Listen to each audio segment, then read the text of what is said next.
Love is in the air. Can you feel it today? It's Valentine's Day. Of course you can feel that love is in the air.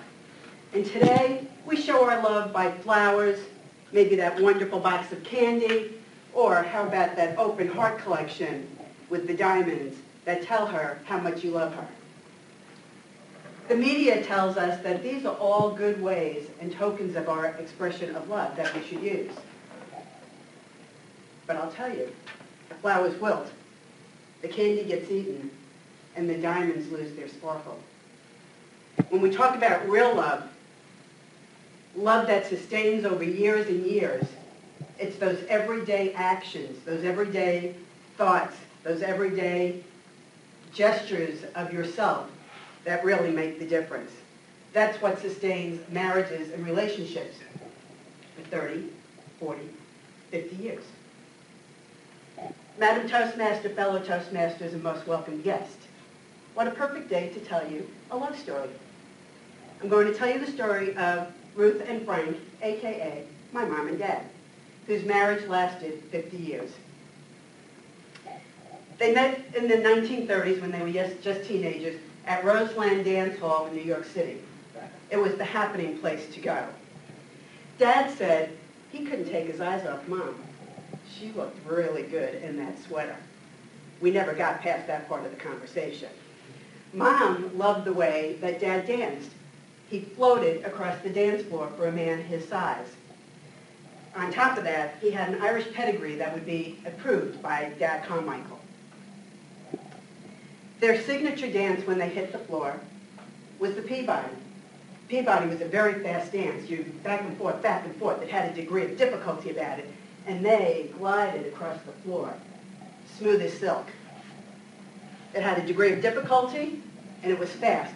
Just like their life became fast with 12 children, a degree of difficulty with 12 children, some financial hardships along the way, and luckily not too much in the way of illnesses and setbacks.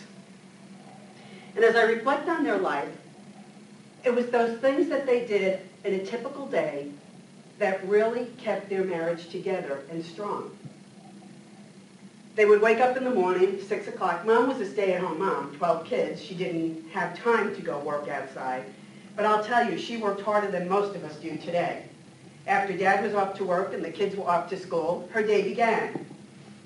With floors to scrub, groceries to buy, laundry to do, 5 to 7 tubs a day. I figured she did enough diapers in her lifetime to cover 2 entire football fields. She cooked dinner for 14 people every single night. There was no such thing as order out. That didn't happen. She transported the kids to baseball, softball, swimming lessons, whatever it was, and she did it all from the heart. That is how she showed her love for us.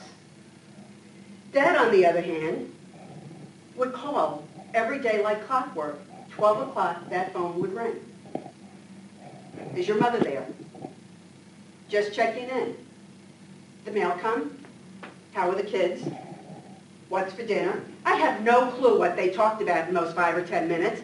All I know is that every single day that phone rang at 12 o'clock that indicated that Dad was at work thinking of Mom.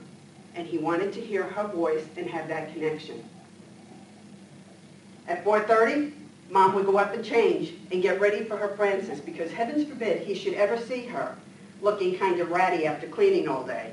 She'd go up and freshen up, comb her hair, put on her lipstick, change her shirt, and come downstairs and act as though she hadn't done a thing in the world all day, but wait for him to come back home. She'd have a plate of cheese and crackers for him while she cooked dinner. And as you know, when he came in the door, if it was a good day in the winter, it was a scotch and water. In the summer, it was a gin and tonic. And on a bad week, it was a straight-up gin martini. And they would sit side by side in the garden window overlooking the patio, and there they would connect for 30 minutes to 45 minutes every single day.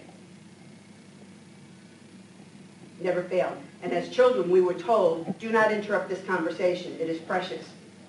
And I wonder, as I think about couples today, how many times are people taking that 30 minutes to stay connected in their relationship?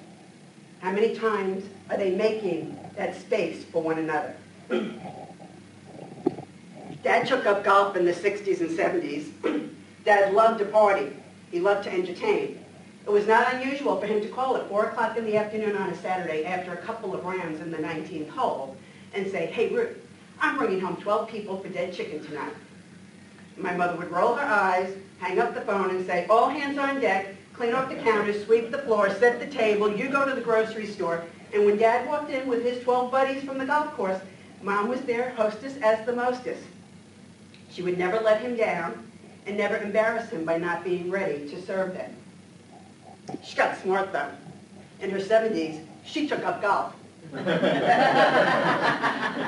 He wasn't happy about that. But now when the conversation of where were we going for dinner at the 19th hole took place, Mom was there to make sure it wasn't her dining room table. In the 80s, Dad was diagnosed with a rare form of cancer. They said maybe 6 months. Mom wasn't going to be outdone. She decided she was going to have triple bypass surgery. And even through this time of stress, Dad had a sense of humor, and he turned around and he said, "Ruth, don't you dare die during this operation and leave me alone with these 12 kids." Her setback gave him the will to live, and he stayed in the game long enough for them to celebrate and dance the Peabody one last time at their 50th Jubilee anniversary, where they renewed their vows. Dad passed 4 months later, and Mom looked and said, 50 years wasn't long enough. We weren't done.